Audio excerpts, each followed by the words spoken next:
going? Hope you guys are doing well. We're the first week into January at the time that I'm filming this. You'd never guess it because I'm wearing short sleeves, but I live in Texas, so you know how that goes. But I'm guessing that probably a lot of you, if you're like me, maybe partook a little more in the holidays than you planned to, and now you're on the wagon, you're trying to find ways to kind of cut that extra poundage you might have put on. And one of the recipes I want to share with you today is the ketoest of the keto things that you can make. It is a boneless, skinless chicken breast with a side of Brussels sprouts.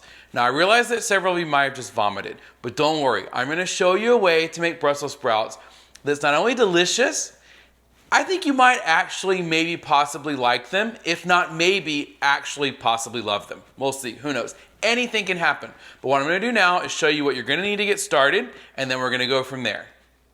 And just like that, it's nighttime. The power of video. Okay, so let's meet our cast of characters for this meal. Obviously, we're gonna need chicken breasts, right? So boneless, skinless. This is just short of 2 pounds right here. I think it's 1.86 precisely. So about a little under half a pound for each chicken breast. These are nice and even. A lot of times, you know, you've got like the big mama breast and like a baby breast, and they cook all uneven and it's just a huge mess. But for whatever reason, these today, it turned out like all about even. I didn't even have to flatten them out. But that's one thing to keep in mind on our quest to make the perfect boneless, skinless chicken breast.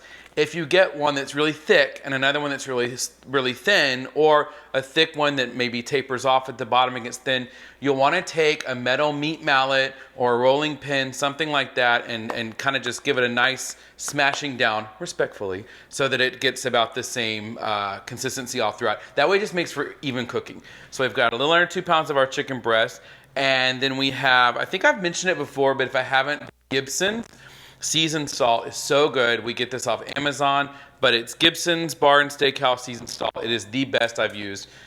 Garlic powder, a variety of pepper, salt, things like that. Just a seasoned salt that's really, really, really, really great. And that's literally it for the chicken, short of whatever you're going to be using for your oil or grease. So today I had to make the bacon for the Brussels sprouts we're going to make in a minute. So I just used the leftover bacon with a little bit of butter. But I've also, if I haven't been making this, if I'm just making the chicken breasts on their own, I'll sometimes use just extra virgin olive oil, maybe like a tablespoon, and then a tablespoon of butter, that combo. But you want to do about a tablespoon oil and about a tablespoon butter, and then go ahead and put that on a medium-high setting, medium-high heat, and that's what we're going to use to cook the chicken breasts first. Then we are going to transfer them to a 375 degree preheated oven, okay? So we're gonna start with the chicken breast first. I've got my skillet heating here. I'm gonna let it go a little bit longer. And while that's going, I do wanna talk about the bacon. Today I used my own bacon bits that I had made from scratch. Not like I had a pig and slaughtered it, but I mean, I went to the store and bought bacon and then cooked that and then chopped it up into bacon pieces. Now, if you want to do things on the go, if you're in a hurry, obviously it's a weeknight and you're trying to make things as quick as possible, you could just buy the bacon crumbles or the bacon bits. Just make sure you get the ones that are the real bacon. I think those are preferable over the sort of dehydrated tasting like Bako bits or something like that. But if you're going to do it from scratch, what I would recommend doing, and this is the easiest way to make bacon, by the way, I still do it in the skillet sometimes, but if I'm making a large batch or if I'm just making some for something like this, I will go ahead and take about 4 to 5 pieces of bacon, which is what you'll need for this recipe, put it in a foil lined cookie sheet or roasting pan, right? And just put it on one single layer. And then you're going to put that into a cold oven, not preheated, and set your temperature to 400 degrees. Put that in at 400 degrees, or put that in cold up to 400 degrees. Set your timer for about 20 minutes and start checking it. But it should take maybe 20-25 minutes. Perfect bacon, so easy. And then you can use the leftover bacon fat for when you make your chicken. So this is go ahead and get a little smoky now. So I'm going to go ahead and lie these in, however you say it.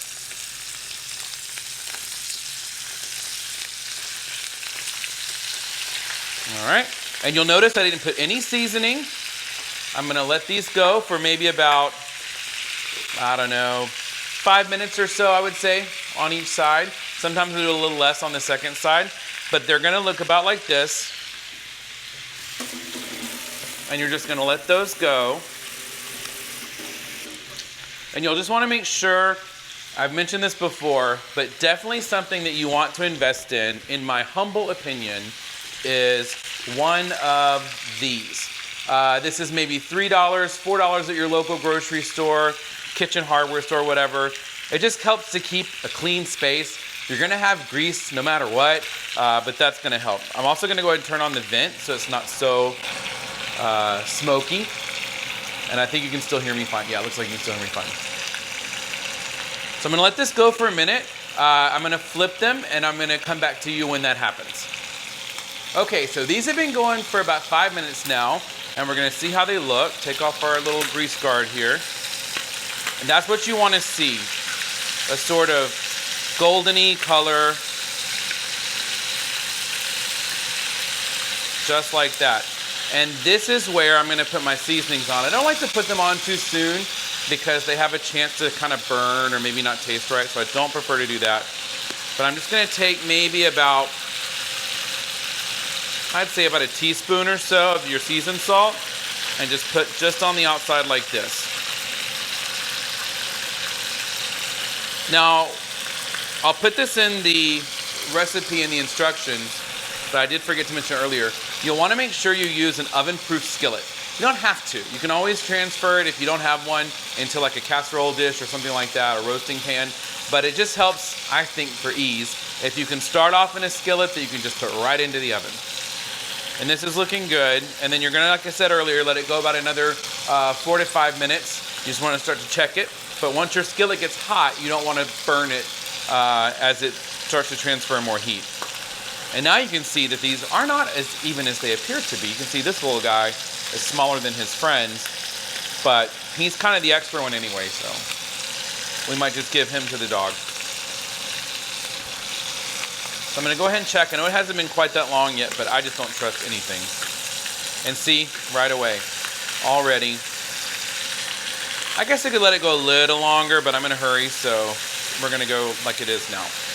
I'm gonna go ahead and cut my heat off.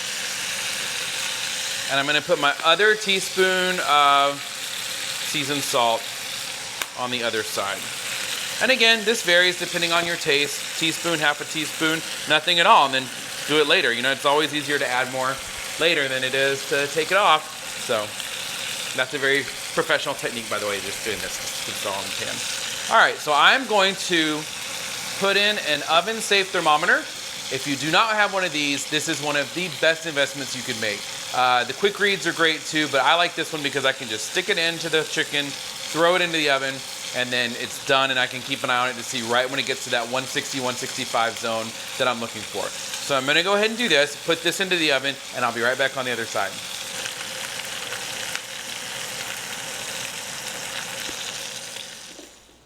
Okay. So our chicken is a-cooking in the oven, and meanwhile, while that's doing that, we're gonna go ahead and get started on our Brussels sprouts. Similarly to before, you wanna go ahead and preheat your skillet to medium-high heat. For these, I'll go ahead and do this cast of characters now for this side of it. You're gonna wanna have, as mentioned before, I used about 4 slices of bacon, and it's been chopped into some bacon pieces. I've got a 1/4 cup of Parmesan, fresh grated. I've got 1/2 cup heavy cream. I've got my seasonings put together, but basically what I used was a 1/2 teaspoon salt, a 1/2 teaspoon pepper, 1/2 teaspoon garlic powder, and a 1/2 teaspoon onion powder. Good little mix that I put in here. We'll go ahead and move this little fellow over here. We don't need him anymore. And our gross chicken plate we'll put to the side. Then we've also got 2 tablespoons of butter. And then lastly, everyone's favorite Brussels sprouts. Now, the recipe calls for a pound of Brussels sprouts. I'm using about 12 ounces, about 3/4 pound, just because I buy them from the grocery store like this, and they're already washed, trimmed, and ready to go. So we've got all of our ingredients, our skillet's going. What I'm gonna do right now is go ahead and put in our butter. And what I'm gonna do with this, you can see that's already going. So what I'm gonna do with this is I'm going to basically blacken our Brussels sprouts, okay? Now, you don't have to use butter. You could use olive oil or you could use bacon fat. That would work just fine as well. I just like the buttery flavor, and then this mixes well later with our ingredients once we put everything together in the end. But I get it like this, get it nice and hot. And then for the Brussels sprouts, like I said, I like to do them sort of with a char on the outside. I think that's how they taste best. You can do them however you would like. In fact, you could also look up recipes on how to boil them instead, whatever you want to do. This is just the tastiest version that I have found so far. So I'm going to take my 12 ounces of Brussels sprouts, put them in my skillet, and then don't touch them. And then I'm going to put my grease guard over that so we don't minimize our splatter as usual, like we said before.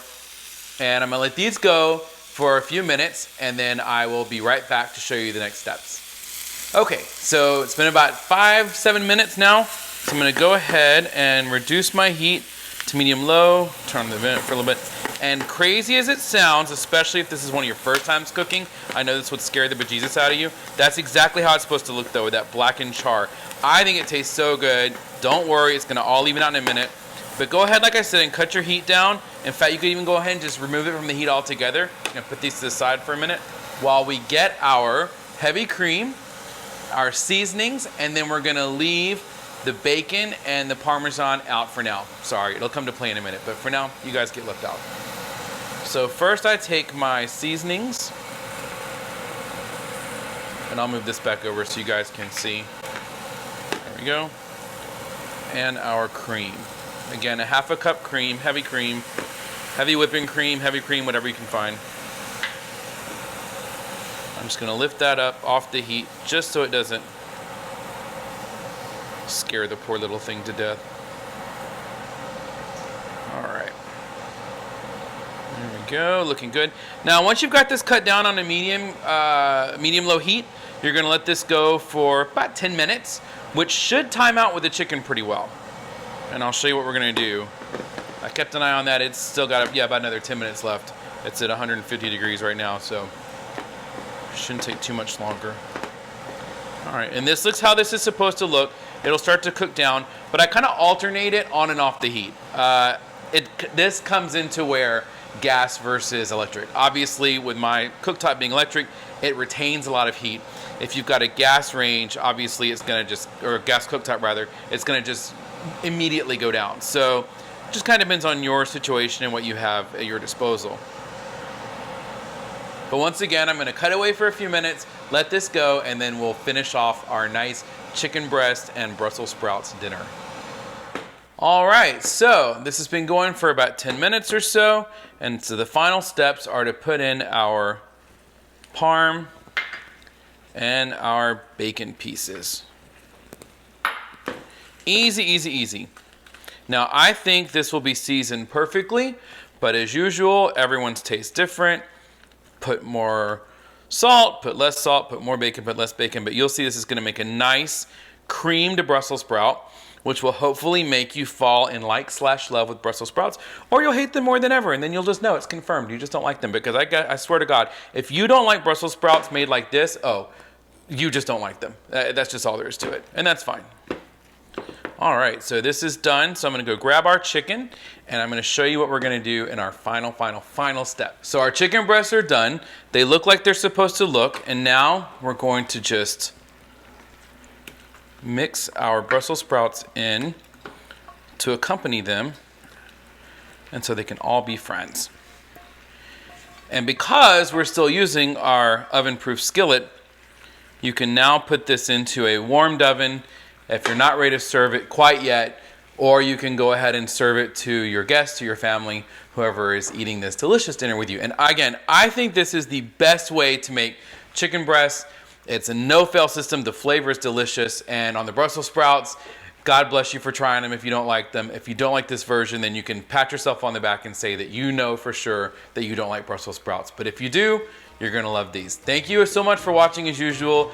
If you like these videos, hit subscribe if you want to see more of them. I put these out about once or twice a week. Try to anyway, maybe once a week, depending on how the week goes. But I really want to share keto information with you guys, low carb. So yeah, let me know what you think, and I will see you in the next video.